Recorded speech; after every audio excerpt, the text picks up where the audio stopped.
Hello दोस्तों, नमस्कार। आज है 22 फरवरी 2023 और आज था हाई स्कूल संस्कृत का पेपर। आइए एक बार फिर से हल करते हैं इस संपूर्ण पेपर को अच्छी तरीके से और मिलाकर देखिएगा कि आपके कितने मार्क्स आते हैं। तो चलिए अधिक देर ना करते हुए शुरू करते हैं। देखिए इस पेपर का कोड पड़ा हुआ है 818 DU। ठीक है, देखते हैं दोस्तों एक नंबर से। देखिए दोस्तों, खंड आ में बहुविकल्पी प्रश्न दिए हैं जो कि 20 आते हैं और प्रथम 2 या 3 क्वेश्चन इस गद्य से आते हैं। 2 क्वेश्चन इस गद्य से आए हैं। इस गद्य खंड को देखते हैं। लिखा है इदं तु सम्यक वक्तुं शक्यते यत् नैतिकता आचरणस्य नैतिकतायाः मुख्य उद्देश्यं स्वस्य अन्यस्य कल्याणकरणं भवति। लिखा है इदं शक्यं वक्तुं शक्यते, ये अच्छी तरीके से कहा जा सकता है। यह तो माने कि नैतिकता आचरण से, नैतिकता की आचरण के, और नैतिकतायाश और नैतिकता की आचरण का और नैतिकता का मुख्य उद्देश्य स्वस्य अन्यस्य कल्याण करणम भवति, अपना और दूसरों का कल्याण करना होता है। आगे लिखा है कदाचित एवं अपि दृश्यते, कभी कभी ये भी देखा जाता है। यह तो माने कि परेशान कल्याणम कुर्वन्, दूसरे का कल्याण करते हुए, मनुष्य स्वयं माने अपनी हानिम करोते, हानि भी कर लेता है। एवं विधिम, इस प्रकार का कह रहे नैतिकता आचरणम, नैतिकता का आचरण विशिष्ट महत्वपूर्णम च मन्यते, बहुत ही महत्वपूर्ण माना जाता है। लास्ट लाइन लिखा है परेशान हितम, दूसरों का हित, नैतिकताया प्राणभूतम तत्वम, दूसरों का हित करना तो मानो नैतिकता का प्राणभूत यानी कि आधारभूत मुख्य तत्व है। चलो देखते हैं, इससे 2 क्वेश्चन दिए गए हैं, देखते हैं इसके आंसर क्या होते हैं। पहला देखो क्वेश्चन दिया है, इस गद्य से लिया गया है कि उक्त गद्यांश का शीर्षक है। अब आप जाने गए होंगे किस पाठ से लिया गया है, तो ये स्टैंजा लिया गया है नैतिक मूल्यानि, यानी आपका सही हो जाएगा C नंबर। दूसरा देखिए, दूसरा क्वेश्चन इसी स्टैंजा से लिया गया है और लिखा हुआ है कि नैतिकताया प्राणभूतम तत्वम किम, नैतिकता का प्राणभूत तत्व क्या है। ये देखिए लास्ट में लिखा है कि परेशान हितम नैतिकताया प्राणभूतम तत्वम। दोस्तों बिल्कुल यही बात, सही बात है कि संस्कृत अगर ध्यान से पढ़ी जाए तो पूरे 100% क्वेश्चन इसी में समाहित होते हैं। तो आसानी से आप जान गए होंगे कि नैतिकता का मुख्य उद्देश्य क्या है, परेशान हितम, ये लिखा है और यहाँ पे ऑप्शन दिया आपका B नंबर सही हो जाएगा, परेशान हितम। तीसरा क्वेश्चन देखिए दोस्तों, तीसरा क्वेश्चन दिया है कि ज्योति राव गोविंदराय इत्याख्यस्य पत्न्या किम नाम। ज्योति गोविंद राव की जो पत्नी थी उनका नाम क्या था। तो दोस्तों उनकी पत्नी, ये आपको बता दें जानकारी के लिए कि ये किस पाठ से लिया गया है। तो ये दोस्तों क्वेश्चन आया है दीनबंधु ज्योतिबा फूले नामक पाठ से। तो इसमें ज्योतिराव गोविंद राव की पत्नी का नाम था सावित्री बाई, यानी B नंबर सही हो जाएगा। चौथा नंबर देखो दोस्तों, क्वेश्चन दिया है पार्था किम न पश्यत, पार्थ को क्या नहीं दिखाई दे रहा था। जब द्रोणाचार्य जी ने निशाना लगाने के लिए उनसे कहा था तो उन्होंने क्या कहा था, मुझे क्या नहीं दिखाई दे रहा है। तो उन्होंने कहा था न वृक्षम भवंतम वा, गीतामृतम ये उससे लिया गया है दोस्तों, आपका लक्ष्य वेद परीक्षा पाठ से लिया गया है।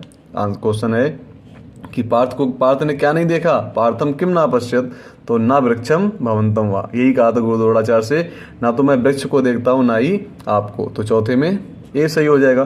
पांचवा देखते हैं, लिखा है विविध बोध बुधैरपि सेव्यते, विद्वान लोगों के द्वारा किसका सेवन किया जाता है, तो विद्या का, अर्थात विद्या यहाँ ऑप्शन नहीं है दोस्तों, तो यहाँ हो जाएगा D नंबर यानी कि सरस्वती।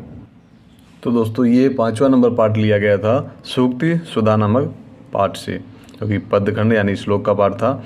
6वां नंबर देखिए दोस्तों, 6वें नंबर पे क्वेश्चन पूछा जा रहा है कि सदाचारवान नरः कति वर्षाणि जीवति, सदाचारवान व्यक्ति कितने वर्षों तक जीवित रहते हैं या जीवित रहता है। तो इसका आंसर हो जाएगा शतम वर्षाणि, अर्थात 100 वर्षों तक। इसका सही हो जाएगा क्वेश्चन नंबर C, और ये लिया गया है विद्यार्थी चर्या नामक पाठ से। नेक्स्ट 7 नंबर देखते हैं। तो 7 नंबर देखिए दोस्तों, पूछा जा रहा है ज्ञानम लब्ध्वा काम अधिगच्छति मानवा, ज्ञान को प्राप्त करके मनुष्य किसको प्राप्त करता है। ये गीतामृतम पाठ से लिया गया है। तो ज्ञानम लब्ध्वा परम शांतिम अपरिणाधिगच्छति, ये कहा गया है श्लोक में, यानी ज्ञान प्राप्त करके मनुष्य शीघ्र ही परम शांतिम, शांति को प्राप्त करता है। तो इसका ऑप्शन हो जाएगा 7 का ये सही। 8 नंबर दिया है गांधिना पितु किम नाम, अर्थात ये लिया गया है महात्मना संस्मरणानि पाठ से कि गांधीना पितु किम नाम, गांधी जी के पिता का क्या नाम था, सब लोग जानते होंगे। इसी नंबर सही हो जाएगा 8 में करमचंद गांधी। 9 नंबर देखिए क्वेश्चन दिया है दोस्तों कि नागानंद नाटकस्य केन कृता, अर्थात नागानंद नाटक की रचना किसने की। ये जानकारी लिए बता दूं दोस्तों, ये लिया गया है संस्कृत कथा नाटक कौमुदी के कार्डको जीमूत वाहना नामक पाठ से, और ये नागानंद नाटक की रचना की है हर्षवर्धन ने, अर्थात हर्षवर्धन ने। अगला क्वेश्चन दिया है दोस्तों 10 नंबर पे कि रक्तदानम किम ददाति, रक्तदान क्या देता है। तो सब लोग जानते होंगे कि रक्तदान जीवनम ददाति, रक्तदान जीवन का वो दान देता है, अर्थात जीवन देता है। और ये दोस्तों लिया गया है वयम भारतीय नामक पाठ से। 11 नंबर देखते हैं, लिखा है यड़, यड़ प्रत्याहार के वर्ण हैं। तो आप जानते होंगे कि मैथ्स सूत्र में ये 5 नंबर हैवरट से लेकर लड़, इन दोनों के बीच में मिलते हैं, यानी कि ये वाला इसका सही हो जाएगा या, वा, रा और ला, यानी 11 में बी सही है। 12 नंबर देखते हैं, 12 में दिया घा का उच्चारण स्थान बताइए कि घा कहाँ से बोला जाता है। तो दोस्तों आपको एक सूत्र बताया गया था कि अकुह विसर्जनीय नाम कंठा, कि आ पूरा का वर्ग और हा का उच्चारण स्थान विसर्ग सहित कंठ से होता है। तो इसका सही हो जाएगा 12 में सी नंबर कंठ। 13 नंबर देखते हैं, 13 नंबर दिया है कि अहम गच्छामि में संधि है। दोस्तों देखिए जब ये अनुस्वार लगा मिल जाता है तो यहीं से आप जान जाते हैं कि इसमें अनुस्वार संधि है। तो 13 में संधि हो जाती है, ये नंबर सही है, अनुस्वार संधि। चलिए दोस्तों 14 नंबर देखते हैं। 14 नंबर में दिया है छात्र चलती का संधि विच्छेद कौन होगा। जब भी दोस्तों बीच में सा मिलती हैं, तो चाहे सीटी वाली सा हो, चाहे रा वाली, चाहे खटकोण वाली, समझ लेना ये विसर्ग संधि है। और इसमें अगर विसर्ग के बाद चाछा आता है तो सीटी वाली सा, विसर्ग के बाद ताथा आता है तो रा वाली सा, विसर्ग के बाद टाठा है खटकोण वाली सा हो जाती है। तो विसर्ग के बाद होती है, इसलिए विसर्ग संधि है, ये सही हो जाएगा छात्रा धन चलती। इसका यही आंसर सही है 14 नंबर का। 15 देखते हैं। 15 नंबर दोस्तों देखते हैं, ये भी एक नंबर के हैं, व्याकरण भाग से लिए गए रूप चलते हैं आपकी। तो शब्द रूप पूछा गया है कि राज भी पद किस व्यक्ति एवं वचन का रूप है। मैंने बताया भी था ट्रिक में कि भी आ जाए तृतीया बहुवचन होता है, तो इसमें सही हो जाएगा सी नंबर, राजभी में तृतीया बहुवचन है। अगला दिया है देखो दोस्तों 16 नंबर पे कि नदी पद का सतवीं व्यक्ति बहुवचन का रूप बताइए। मैंने बताया था सतवीं किसी का भी हो, सी ए सु उसमें आता है लास्ट में। तो देखिए इसमें सु तो 2-3 में दिया है, तो फिर क्या होगा, और नदी शब्द है तो नदी सु हो जाएगा सर। तो नदी का क्या हो जाएगा, नदी सु सतवीं व्यक्ति बहुवचन, यानी 16 का बी सही है। 17 नंबर देखते हैं। 17 दिया है स्थास्यति, धातु रूप आ गया है, स्थ धातु है माने ठहरना या रुकना। कह रहे हैं स्थास्यति बताइए किस लकार, किस पुरुष और किस वचन का रूप है। तो स्थास्यति यानी पठिष्यति, गमिष्यति, ये सब दोस्तों आप जानते हैं लेट लकार भविष्यत काल में बनते हैं। तो पहले तो सिलेक्ट करते हैं लेट लकार। देखो 4 में कहीं नहीं दिया, यहाँ दिया ए नंबर में, तो यही सही है। लेट लकार है, प्रथम पुरुष है और एक वचन है, तो स्थास्यति में सही हो जाएगा ए नंबर। 18 नंबर देखते हैं, वसेत लिखा है। जब भी दोस्तों एक ही मात्रा लगे किसी रूप में, समझ लेना विधलिंग है ये, चाहिए अर्थ में, तो सीधे सीधे कर देते हैं विधलिंग, वसेत यानी बसना चाहिए। 19 नंबर देखते हैं। 19 नंबर में समास पूछा गया है, सबसे सरल समास आ गया है। उपगंगम में कौन सा समास है। दोस्तों पहला पद इसमें उपगंगम में उप जो है ये अव्यय है, और जब ये पहला पद अव्यय लगता है किसी समास में तो वो अव्ययभाव समास हो जाता है। तो 19 में हो गया, अब डी नंबर सही है, अव्ययभाव समास। 20 नंबर देखिए दोस्तों, लास्ट क्वेश्चन है ये बहुविकल्पी प्रश्नों का कि त्रिभुवनम में कौन सा समास है, यानी कि त्रिभुवन का समास विग्रह बताइए। समास नहीं पूछा है, समास विग्रह पूछा है। तो दोस्तों ये द्विग समास है, आप जानते होंगे क्योंकि पहला पद त्रि संख्या आ गया है, तो इसका हो जाएगा समास विग्रह त्रियाणाम भुवनानाम समाहारा, अर्थात 3 भुवनों का समूह। तो इसका 20 का बी सही है। नेक्स्ट देखते हैं अब खंड। अब इसके बाद खंड बा देखेंगे। इसके बाद देखिए दोस्तों ये आ गया है आपका खंड बा, और इसमें 2 गद्य खंड दिए हैं संस्कृत के, जो कि 4 नंबर के आते हैं। इनमें से एक आपको कोई भी गद्य खंड की हिंदी में अनुवाद करनी है, अनुवाद करना, व्याख्या नहीं, अनुवाद करना है। देखिए ये 2 जो आपका दिया है गद्य खंड, और ये लिया गया है शंकराचार्य नामक पाठ से लिया गया है, आदि शंकराचार्य। तो देखते हैं लिखा है कि एताम अलौकिकीम वाचम उपसृत्व, इनकी ऐसी इस अलौकिक वाणी को सुनकर गोविंद पाद जी ने, तम माने इनको यानी कि शंकराचार्य जी को, असाधारणम जन्म मत्वा, असाधारण व्यक्ति मानकर तस्मै संन्यासम दीक्षाम ददो, उनको संन्यास की दीक्षा दे दी। गुरु गोविंद पाद से वेदांत तत्व विधवत अधीत, वेदांत तत्व को विधवत ग्रहण करके जान करके सा तत्वज्ञो बभू, वो तत्वज्ञ हो गए यानी तत्व को जानने वाले हो गए।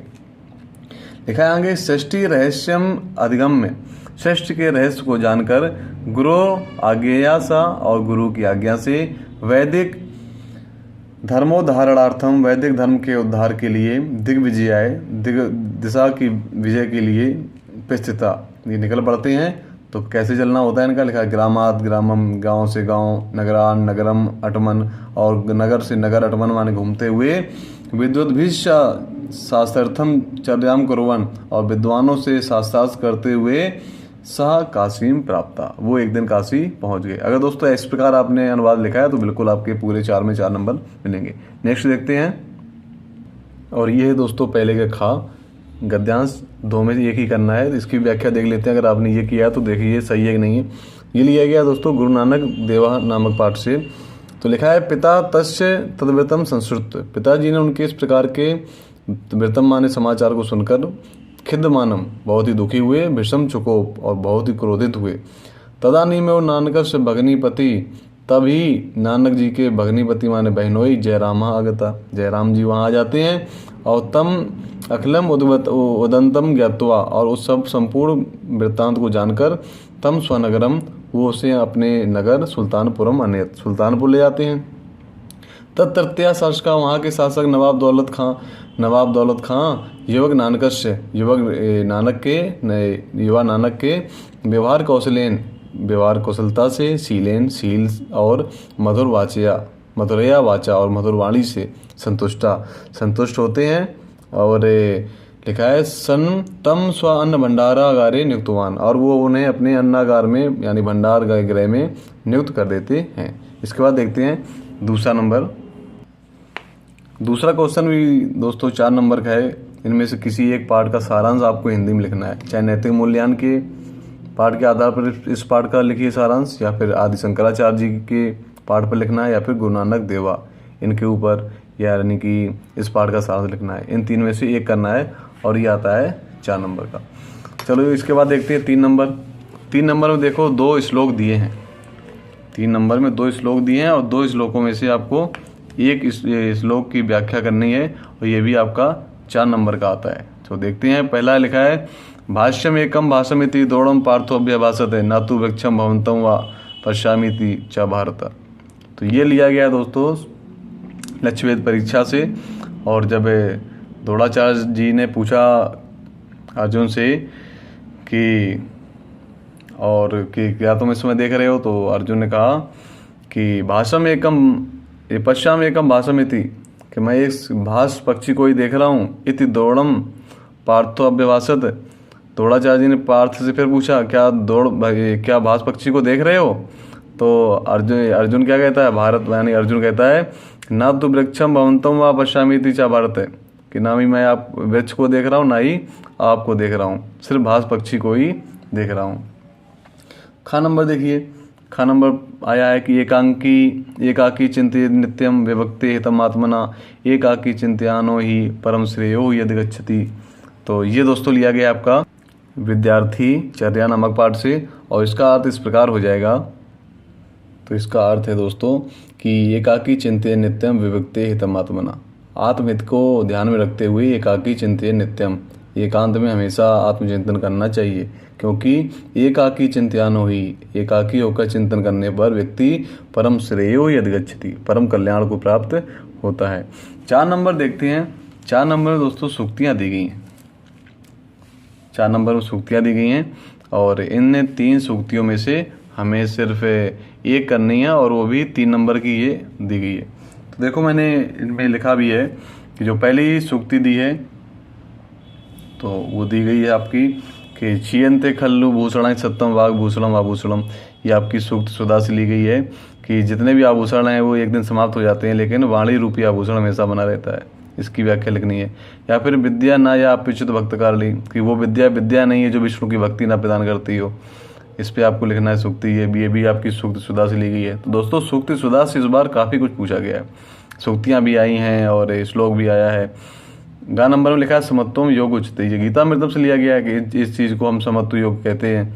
तो उसकी आपको व्याख्या लिखनी है, ये भी 3 नंबर की थी। तो इन तीनों में से एक करना है। 5 नंबर देखते हैं। 5 नंबर में दोस्तों एक श्लोक का संस्कृत में अर्थ लिखना है, और शायद बच्चों के लिए सबसे कठिन यही होता है, और ये भी आपका बता दें कि 4 नंबर का आता है। तो देखो पहला इसमें दिया है वाच्यम सिद्धा समेतस्य पृष्ठतस्य विशेषता प्रोक्तम सिद्धा विहीनस्य अरल रुदितोपमम। ये सूक्ति सुधा नामक पाठ से लिया गया है, और इसका अर्थ है कि बड़ी श्रद्धा के साथ किसी से हमें पेश आना चाहिए, वाणी बोलनी चाहिए, और पिछतस्य विशेषता कुछ पूछना है तो और भी विशेष श्रद्धापूर्वक। प्रोक्तम श्रद्धा विहीनस से, जो लोग बिना श्रद्धा के किसी से बात करते हैं, कुछ पूछते हैं, तो लिखा है अरल रुदितोपमम, तो उनका जंगल में रोने के समान होता है, अर्थात उनकी बात को कोई सुनता नहीं है। खा नंबर दिया है कि ना पाणी पाद चपलो ना नेत्र चपलो अनरजु ना श्याद वाक चपल ना पर द्रोह कर्म थी। ये विद्यार्थी चर्या से लिया गया है कि विद्यार्थी को कैसा नहीं होना चाहिए, ना पाणी पाद चपलो, ना ही पैर और हाथ और पैरों का चंचल होना चाहिए, ना नेत्र चपलो अनरजु, ना ही नेत्र का ज़्यादा चंचल होना चाहिए, ना श्याद वाक चपलो, ना ज़्यादा वाणी के चंचल होना चाहिए, और ना पर द्रोह कर्म थी, ना ही दूसरे से द्रोह करने वाला होना चाहिए। तो इसकी संस्कृत में आपको व्याख्या करनी है कि अस्मिन् श्लोके कवि अकथयत यत्, इस प्रकार आपको लिखना है। इसके बाद 6 नंबर में दोस्तों आया है एक पात्र का चित्र लिखना है।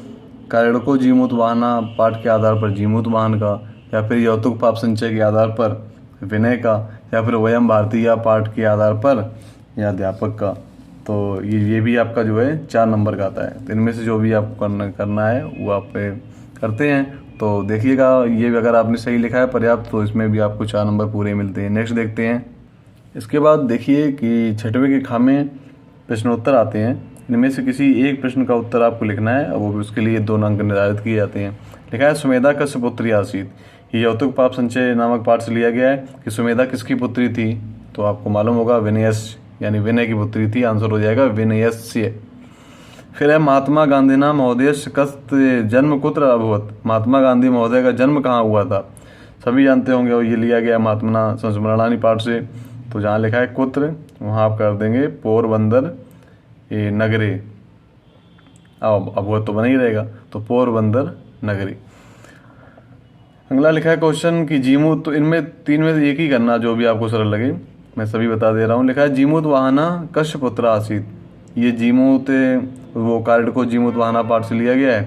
तो आंसर हो जाएगा जीमूत वाहन किसका पुत्र था, तो जीमूत केतु का था। तो यहाँ पे कश की जगह जीमूत केतुष नहीं होगा, क्योंकि जीमूत केतु उकारांत शब्द है, तो इसका आंसर होगा जीमूत केतो। क्या होगा, जीमूत केतो। तामे ओ की मात्रा विसर्गे में लगेंगी, तो आपका सही हो जाएगा। इसके बाद देखते हैं उपखंड खा में, देखते हैं 7 नंबर। इसमें देखिए क्या पूछा जा रहा है। इसमें लिखा है निम्नलिखित रेखांकित पद में किसी एक में निर्देशानुसार व्यक्ति का नाम लिखिए। जैसे लिखा है पहला, आम नेत्राभ्याम पश्यामी, मैं नेत्र से देखता हूँ। तो आपको बताना है कि नेत्राभ्याम में कौन सी विभक्ति है और क्यों है। तो दोस्तों बता दें आपको, इसमें तृतीया व्यक्ति है, और क्यों है, क्योंकि एक सूत्र होता है, वो आपको सूत्र लिखना पड़ेगा, सह साकम समम सार्धम, अर्थात 7 के योग में तृतीया व्यक्ति होती है। अब यहाँ पे आ रहा है अर्थ, अहम नेत्राभ्याम पश्यामी, मैं आँखों से देखता हूँ। तो आँखों के सहयोग से देख रहे हैं, तो आपको सूत्र लिखना पड़ेगा, सह साकम समम सार्धम। विभक्ति के सूत्र के निर्देशानुसार इसमें तृतीया व्यक्ति का प्रयोग हुआ है। या फिर आपको इसमें बता दो, ये करना है 3 में, कि तस्मई कदली फलानी रोचनते, उसको केले के फल अच्छे लगते हैं।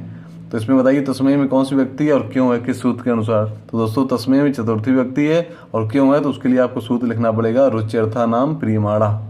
सूत्र के आधार पर तस्मय में चतुर्थी व्यक्ति का प्रयोग हुआ है, क्योंकि जिसमें जो चीज़ किसी को प्रिय लगती है, रुच्यर्था माने रुचिकर, उसमें चतुर्थी व्यक्ति का प्रयोग होता है। या फिर इसमें बता दीजिए कि किम तुम वनात आगच्छसि, क्या तुम वन से आते हो, इसमें वनात् में कौन सी व्यक्ति है और क्यों है? तो दोस्तों बता दें, इसमें वनात् में पंचमी व्यक्ति है और क्यों है, तो एक सूत्र होता है, वो लिखना पड़ेगा आपको, ध्रुवम वपाई अपादानम। जब कोई व्यक्ति एक स्थिर वस्तु से अलग होता है तो उससे जहाँ से अलग हुआ जाता है उस जगह में पंचमी व्यक्ति का प्रयोग होता है। तो वन से अलग हो रहा है, वन से घर आ रहा है, तो वन में पंचमी कर दिए। तो इसके सूत्र क्या लिखेंगे? ध्रुवम वपाई अपादानम। 7 के खामे देख लेते हैं, इसमें से प्रत्यय दिए गए हैं। तो 7 के खामे देखो दिया गया है, इसमें प्रत्यय दिए हैं और ये आपका एक प्रत्यय का आपको बताना है, किसी भी प्रत्यय में इसमें पद में कौन सा प्रत्यय लगा हुआ है, कौन सी धातु है। तो ये भी आपका 2 नंबर का आता है। जैसे लिखा है पीतुआ, इसमें दोस्तों पिब धातु है, कौन सी? पिब, और इक्तुआ प्रत्यय है। या फिर इसमें बता दो पठितुम में कौन सी धातु कौन प्रत्यय है, तो पठितुम में दोस्तों पठ धातु है और तुमुन प्रत्यय है। चलनीया में दोस्तों चल धातु है और अनियर प्रत्यय लगा हुआ है। कोई भी एक आपको लिख देना है। इसके बाद देखते हैं 8 नंबर क्वेश्चन।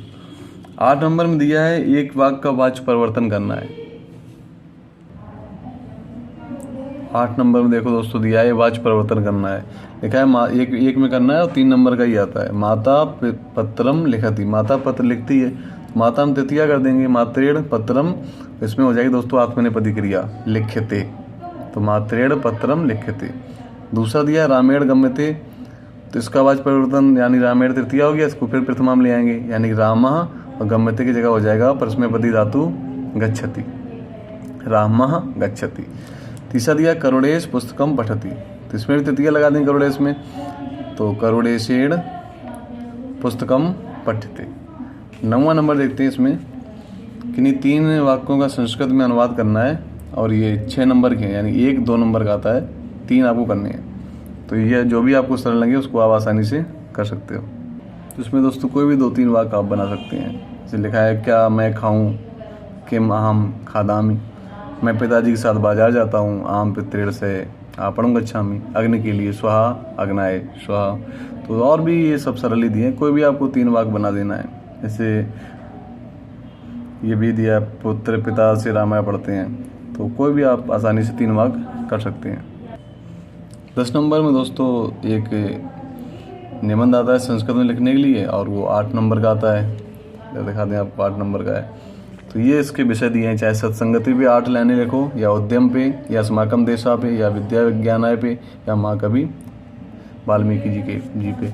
और लास्ट क्वेश्चन दोस्तों आपका था 11 नंबर पे कि निम्नलिखित पदों में से किन्हीं 2 पदों का संस्कृत वाक्यों में प्रयोग कीजिए। जैसे सर्वदा, 2 वाक्यों का प्रयोग करना है और ये 4 नंबर के आपके हैं कि सर्वदा माने सर्वदा सत्यम जयति, हमेशा सत्य की जीत होती है। रक्षति करके प्रयोग कर दो, सा रक्षति, वह रक्षा करता है। प्रतिदिन का प्रयोग करके वाक्य बनाइए, प्रतिदिनम विद्यालयम गच्छेत, प्रतिदिन विद्यालय जाना चाहिए। आदाय शब्द से मिलकर बना दो, पुस्तकम आदाय विद्यालयम गच्छ, पुस्तक को लेकर विद्यालय जाओ। पठन मतलब होता है लेकर के, सा पठन गच्छति, वह पढ़ने के लिए स्कूल जाता है। तो पठन में सत्र प्रत्यय है, जिसका अर्थ होता है ऐसा करते हुए, यानी पठन पढ़ते हुए, गमन जाते हुए, तो सा पठन गच्छति, वह पढ़ते हुए जाता है। तो दोस्तों बताइएगा आप कैसा हमारा ये वीडियो लगा, कैसी व्याख्या लगी, और अगर अच्छी लगी हो, आपके नंबर को मिलाने में आपको हिंट्स मिली हो, तो ज़रूर आप इसको कृतज्ञता ज्ञापित करते हुए लाइक, सब्सक्राइब एवं शेयर करिएगा। धन्यवाद।